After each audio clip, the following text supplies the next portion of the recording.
Today I will show you how to digitize this simple Barbie silhouette icon that we ended up embroidering some swimsuits for a customer. Let's get started. So we're going to go and paste our design into Hatch 3, and then we're going to go ahead and right click and let's go ahead and lock it, or you can hit the letter K. So I'm going to hit the letter K and that's going to lock it so we can't move it. So now let's go ahead and digitize this. We can just go around the whole object and make one solid tatami stitch, but I'm not going to do that. I'm going to make the hair a separate object along with the whole head. So let's start with the hair first. We're going to digitize closed shape, and let's make sure we have tatami selected. We're going to zoom in, and I'm going to start a little bit on the inside. We're going to come down, and then again a straight stitch with the left click, and then start right clicking to start this curve. Once it starts to go the other way, go ahead and left click. That was a little too much. So, and then start your right clicks down. Gonna go ahead and right click all the way around.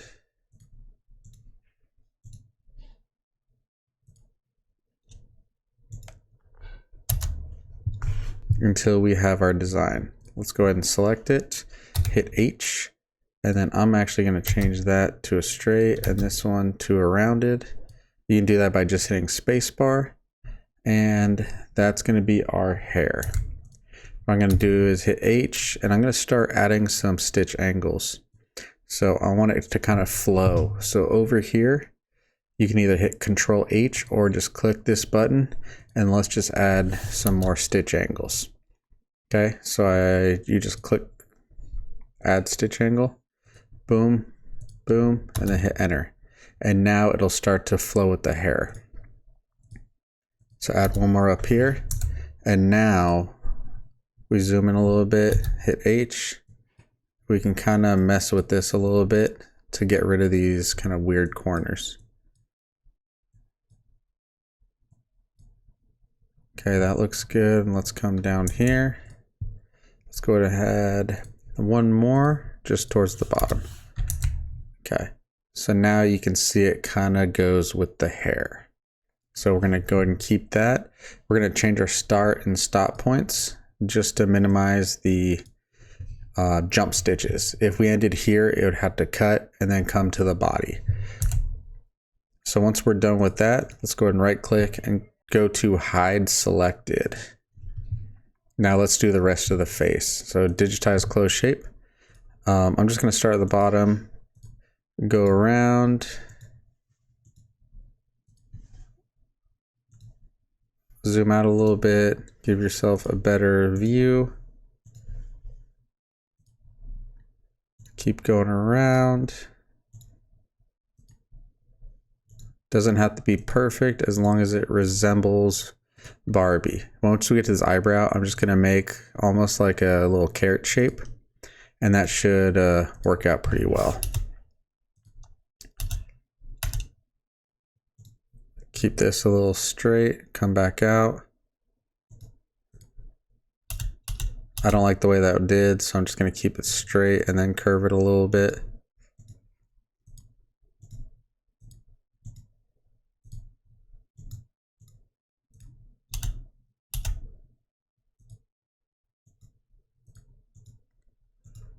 I'm going to come around, and then it'll pretty much work itself out.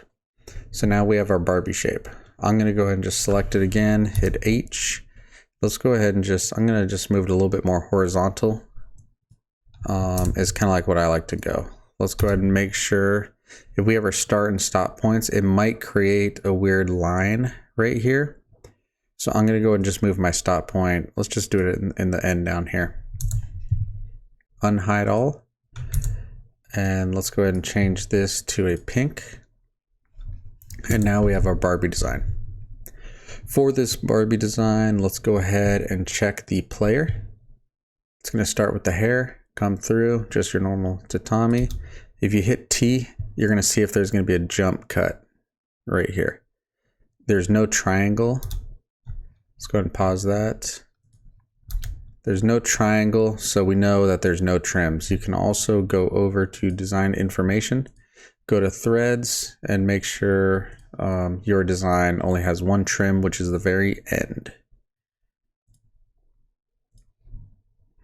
Okay, let's go ahead and finish stitching it out. Let's zoom it up a little bit. And there's our Barbie. So now this Barbie is going to be going on a swimsuit. It's going to be about 1.5 inches high by a little bit, 1.3 wide. And so we want to make sure it lays good on the actual swimsuit itself. So it's a little bit stretchy material. So we're going to go to customize design. Let's go ahead and do auto fabric. And let's go ahead and just pick like jersey. And it's going to tell you to use 2 tearaway. We're going to hit OK. It's going to adjust the stitch count just a little bit. And there we have it. We have a nice little outline. One thing I also want to do, I want to add a basting stitch just to lay the swimsuit down before we embroider it. So I'm just going to go to hit create layouts, create outlines offsets. I will not be creating an outline. I'll just be doing an offset, and I'll just do a single run, and let's just go ahead OK. And it's going to do a basting stitch on the outside. All right, so this basting stitch, we just did this outside. Again, it is too close together for the stitches. So what we're gonna do is, I'm gonna actually show you a demonstration. I'm just gonna duplicate this to the side. So you're gonna click your design, and this minimum length, we're gonna go ahead and change it to a 2. And what that's gonna do is we're gonna make the stitches long stitches. It's gonna be super easy to pick out, but also let the fabric lay down. So if you go up to view and you go show design and then hit needle points, it'll actually show you, if you hit T, where the needle is going to penetrate the fabric. So over here you see how many needle points are. That's how many stitches you're going to have to pull. Other than this one where they're super lengthed out. If we hit M, they're pretty much, a good 0.1 inches away. All right, so let's go ahead and hit T. I'm gonna get rid of this other design. All right, once you have your basting stitch, go ahead and go to sequence, and then just make sure your basting stitch is the first stitch in your sequence. So it's gonna go basting stitch, hair, and then the face. That is your simple Barbie design, and I'll show you how it's stitched out. Here's an example of the basting stitch in action, which just tacks down that fabric. We usually like to run a test before we embroider on the product. And here's the finished product. We even personalized one for the customer. Hope you found this helpful.